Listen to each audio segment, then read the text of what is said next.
السلام علیکم پیارے بچوں، سنو کہانی کا نام ہے ماں۔ کہانی لکھنے والے ہیں اے حمید۔ یہ کہانی ایک گائے کی ہے جو سیلاب میں پھنس گئی تھی۔ کسی گاؤں میں ایک نیک دل زمیندار رہتا تھا۔ اس زمیندار کے پاس ایک بڑی ہی پیاری گائے تھی جس کا ایک بادامی رنگ کا بچڑا بھی تھا۔ زمیندار کے بچے اس گائے سے بڑا پیار کرتے تھے۔ وہ زمیندار کے بچوں کو اپنا دودھ پلاتی۔ ایک بار اس گاؤں میں زبردست سیلاب آ گیا۔ برسات کی اندھیری رات تھی، ہر طرف سناٹا تھا۔ جوہر اور تالابوں میں مینڈک ترا رہے تھے، مکانوں کے اندر جھینگر شور مچا رہے تھے۔ آسمان کالے کالے بادلوں سے ڈھکا ہوا تھا۔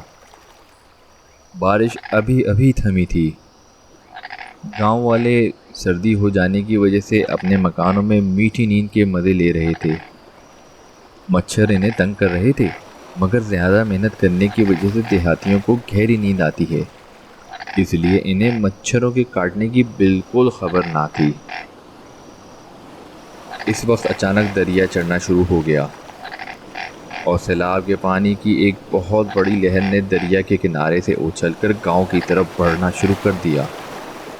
پہلے تو پانی کھیتوں میں داخل ہوا، اور جب کھیت بھر گئے تو وہ گاؤں کی کچی گلیوں میں آ گیا اور آہستہ آہستہ بڑھنے لگا۔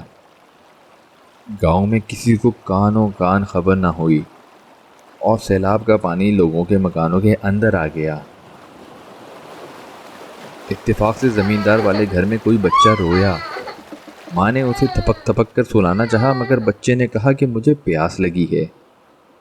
زمیندار خود اٹھ کر پانی لینے باہر نکلا تو وہ پنڈلیوں تک پانی میں پھنس گیا۔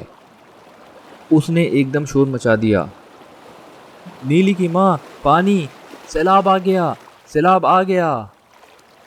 بس اتنا کہنا ہی تھا کہ گھر کے تمام لوگ اٹھ کھڑے ہوئے اور جس کے ہاتھ میں جو کچھ آیا اسے پکڑ کر گاؤں سے باہر ریلوے لائن کی طرف چل پڑے۔ اب دوسرے گھر والے بھی جاگ چکے تھے اور افراتفری اور پریشانی کے عالم میں بستر، گٹھریاں، برتن اور چرخے سروں پر اٹھائے گھٹنے گھٹنے پانیوں سے گزرتے ہوئے ریلوے لائن والے پل کی طرف چلے جا رہے تھے۔ سیلاب کا پانی آہستہ آہستہ بڑھ رہا تھا اور تھوڑی سی دیر میں اس نے گاؤں کے کچے مکانوں کو ڈھانا شروع کر دیا۔ گاؤں کے سب لوگ اپنی اپنی جانیں بچا کر ریلوے پل کی طرف جا چکے تھے۔ زمیندار کی بیوی اور بچے جب ریلوے پل پر پہنچے تو زمیندارنی نے اچانک دیکھا کہ اس کی 5 سالہ ریشم غائب ہے۔ وہ تو بیچاری سر کو پکڑ کر بیٹھ گئی اور رونے لگی۔ ہائے میری بچی کہاں چلی گئی؟ ہائے وہ کوٹھے پر سو رہی تھی۔ ہائے اب اسے کون بچائے گا؟ باقی اب اسے بچانے کون جاتا؟ سیلاب کا پانی ٹھاٹھے مارتا ہوا بڑی تیزی سے بہہ رہا تھا۔ زمیندار نے سر پر ہاتھ مار کر کہا، ارے گائے بھی وہیں رہ گئی، اب کیا ہوگا؟ اب ان دونوں کو وہاں سے کون لائے گا؟ گائے کے ساتھ تو اس کا بچڑا بھی تھا اور وہ دونوں زمین میں گڑی ہوئی میخ کے ساتھ بندھے ہوئے تھے۔ چند ایک نوجوانوں نے جب یہ ماجرا سنا تو ہمت کر کے پانی میں چھلانگ لگا دی، مگر ابھی تھوڑی دور یعنی آم کی درختوں کے پاس ہی گئے ہوں گے کہ سیلاب کی تیز رفتار پانی نے انہیں واپس آنے پر مجبور کر دیا۔ جب وہ بھی واپس آ گئے تو زمینداری زار و قطار رونے لگی کہ اب میری بچی کو کون بچائے گا؟ کیا خبر مکان کی چھت ڈھہ گئی ہو اور بچی پانی میں ڈوب گئی ہو؟ غرض وہ زور زور سے رونے لگی۔ اب ادھر کیا ہوا کہ زمیندار کی بیٹی ریشم نے دیکھا کہ پانی نے چاروں طرف سے اسے گھیر لیا ہے اور گاؤں میں کوئی بھی باقی نہیں رہا ہے، تو وہ بیچاری کوٹھے پر ایک کونے میں بیٹھ کر رونے لگی۔ دوسری طرف جب گائے نے محسوس کیا کہ سیلاب کا پانی اس کی گردن تک پہنچ گیا ہے تو اس نے زور سے ایک جھٹکا مارا اور رسی توڑا کر اپنے بچڑے کو بچانے کے لیے نکل پڑی۔ اس کا بچڑا بھی اسی طرح رسی کے ساتھ بندھا ہوا تھا اور پانی کی سطح پر پاؤں مار رہا تھا۔ اس کی گردن رسی کی وجہ سے نیچے ہی نیچے چلی جا رہی تھی اور پانی اوپر ہی اوپر چڑھتا چلا جا رہا تھا۔ پہلے تو بے زبان ماں نے اپنے بچے کے چاروں طرف 2-3 چکر کاٹے، پھر ڈبکی لگا کر رسی کو منہ میں لیا اور بڑے زور کا جھٹکا دے کر بچڑے کی رسی بھی توڑ ڈالی۔ اب دونوں آزاد تھے، بالکل آزاد، اور آہستہ آہستہ ساتھ ساتھ تیرتے ہوئے ریلوے پل کی طرف چل پڑے۔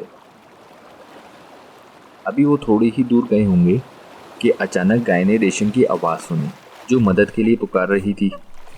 بھلا گائے اپنے مالک کی بچی کی آواز کیسے نہ پہچانتی؟ فوراً بچڑے کو ساتھ لیا اور مکان کی طرف واپس مڑ گئی۔ جب وہ مکان کے پاس پہنچی تو کیا دیکھتی ہے کہ ننھی ریشم چھت پر دبکی بیٹھی ہے اور رو رہی ہے۔ گائے نے اپنے بچے کے ساتھ چھت کے ارد گرد 2-1 چکر لگائے اور پھر چھت کی منڈیر کے ساتھ کھڑی ہو کر ریشم کی طرف دیکھ کر بولنے لگی، جیسے اسے کہہ رہی ہو، ریشم جلدی آ کر مجھ پر سوار ہو جاؤ۔ ریشم نے جب گائے کو دیکھا تو اس کی جان میں جان آ گئی، فوراً اٹھ کر گائے کی پیٹھ پر سوار ہو گئی۔ جب گائے نے محسوس کیا کہ اس کے مالک کی بیٹی پوری طرح اس پر بیٹھ گئی ہے تو وہ اپنے بچے کو ساتھ لے کر پل کی طرف چل پڑی۔ دور سے جب زمیندار کی بیوی، زمیندار اور دوسرے لوگوں نے گائے پر سوار ریشم کو دیکھا تو خوشی سے ان کی چیخیں نکل گئیں۔ لوگوں نے جلدی سے پانی میں کود کر بچی کو تھام لیا اور گائے کو لے کر کنارے پر آ گئے۔ زمیندارنی تو گائے سے لپٹ گئی اور اس کا منہ چومنے لگی۔ گائے نے بڑی بڑی اور محبت کرنے والی آنکھوں سے اپنی مالکن کو دیکھا، جیسے کہہ رہی ہو، تم بھی ماں ہو، میں بھی ماں ہوں۔ کہانی ختم۔ یہ کہانی نومبر 1985 کے ہمدرد نونہال رسالے میں شائع ہوئی۔ پیارے بچوں، کہانی پسند آئی تو اس چینل کو لائک کریں، شیئر کریں، سبسکرائب کریں اور میرے ساتھ جڑے رہیں۔